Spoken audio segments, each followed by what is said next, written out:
नमस्कार, आप देख रहे हैं हल्ला बोल टीवी। मैं हूं दीपक शर्मा। सम्राट चौधरी ने बिहार के मुख्यमंत्री सम्राट चौधरी ने बांकीपुर में भारतीय जनता पार्टी को मिली हार को योगी आदित्यनाथ, उत्तर प्रदेश के मुख्यमंत्री योगी आदित्यनाथ से जोड़ दिया है। क्यों और कैसे?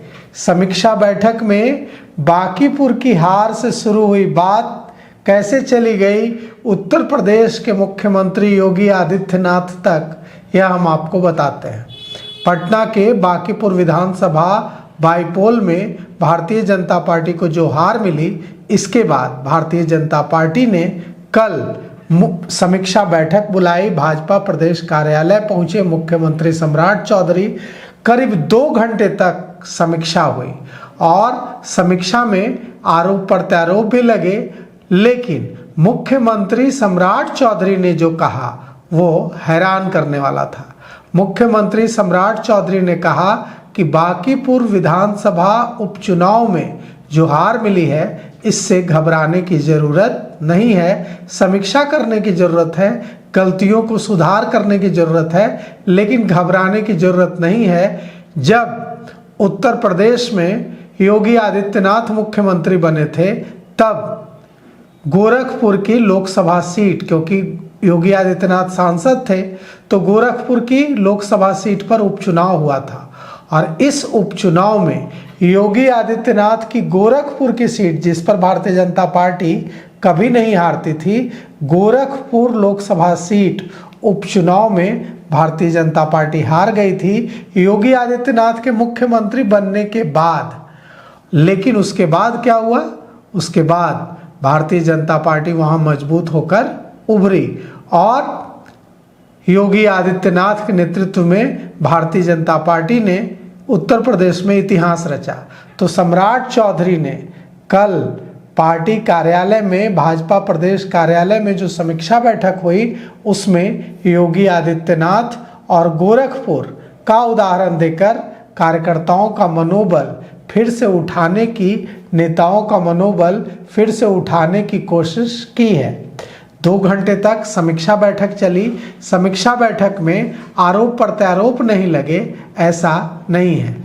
जो मीटिंग हुई, समीक्षा मीटिंग, रिव्यू मीटिंग हुई, इस समीक्षा बैठक में मुख्यमंत्री सम्राट चौधरी, भारतीय जनता पार्टी के प्रदेश अध्यक्ष संजय सरावगी, पूर्व मंत्री जीवेश मिश्रा, संजय गुप्ता, भिखुभाई दलसानिया, रामकृपाल यादव, रत्नेश कुशवाहा, संजीव चौरसिया और प्रदेश संगठन के और चुनाव प्रबंधन से जुड़े दूसरे नेता शामिल रहे। इसमें जो सबसे बड़ी वजह सामने आई वो ये आई कि प्रत्याशी के बदलने से बड़ा फायदा हुआ प्रशांत किशोर को, और बैठक में यह बात भी निकलकर सामने आई कि ओवर कॉन्फिडेंस में हारे हैं बांकीपुर। कहा गया कि बहुत हल्के में शुरुआत में भारतीय जनता पार्टी ले रही थी, बाद में भारतीय जनता पार्टी ने पूरा जोर लगाया, लेकिन तब तक प्रशांत किशोर नैरेटिव सेट कर चुके थे। और यह भी बात समीक्षा बैठक में निकलकर सामने आई कि जिन 50 विधायकों को लगाया गया था, वे ग्राउंड पर सक्रिय नहीं दिखे, वे कार्यालयों में मीटिंग करते रहे, बूथ पर नहीं पहुंचे, आम लोगों से कनेक्ट नहीं किया। और ओवर कॉन्फिडेंस में कि बांकीपुर तो किसी भी हाल में भारतीय जनता पार्टी ही जीतेगी, इसी ओवर कॉन्फिडेंस में भारतीय जनता पार्टी सीट हार गई। मीटिंग में कई नेताओं ने माना कि पार्टी ने बांकीपुर सीट को ओवर कॉन्फिडेंस में हारा है।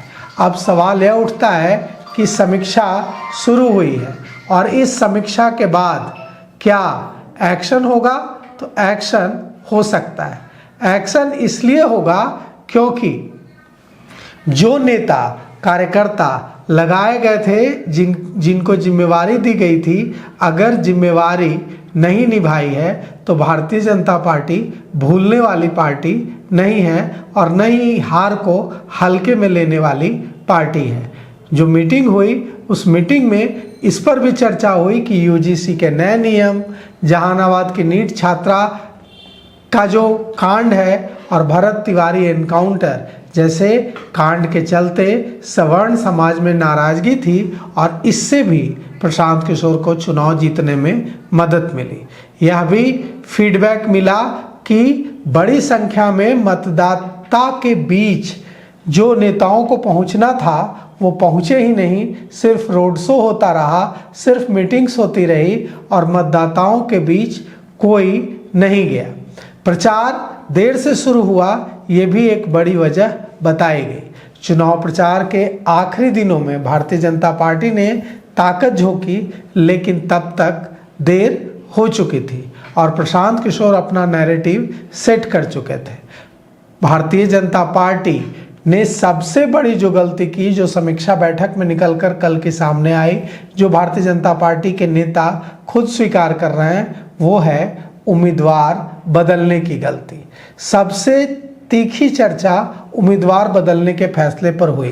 कहा गया कि यह सबसे बड़ा ब्लंडर था, सबसे बड़ी गलती थी और चारा घोटाला के आरोपी के बेटे को टिकट दिया गया, इसके बाद नाम वापस कराया गया, इससे जनता में नाराजगी थी। बाद में नीरज सिन्हा को टिकट दिया गया, लेकिन नीरज सिन्हा भाषण कला में निपुण नहीं थे। नीरज सिन्हा लोगों से सही तरीके से बातचीत नहीं कर पाते थे, पत्रकारों से कनेक्ट नहीं कर पाते थे, पत्रकारों के सवालों का जवाब नहीं दे पाते थे।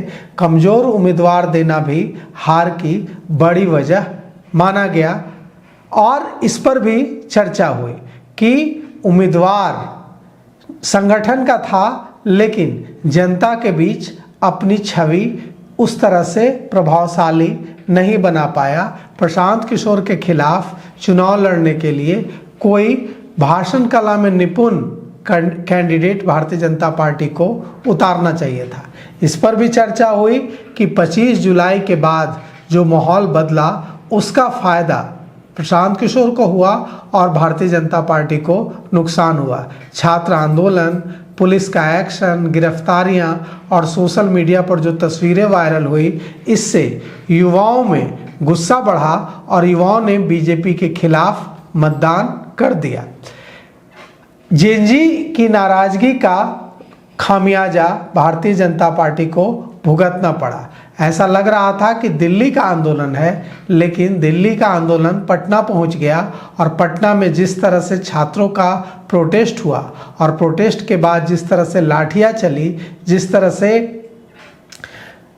गिरफ्तारियां हुई, उसके बाद छात्रों का, युवाओं का गुस्सा सोशल मीडिया में वायरल हो रही तस्वीरों से बढ़ा और इससे भी भारतीय जनता पार्टी को नुकसान हुआ है।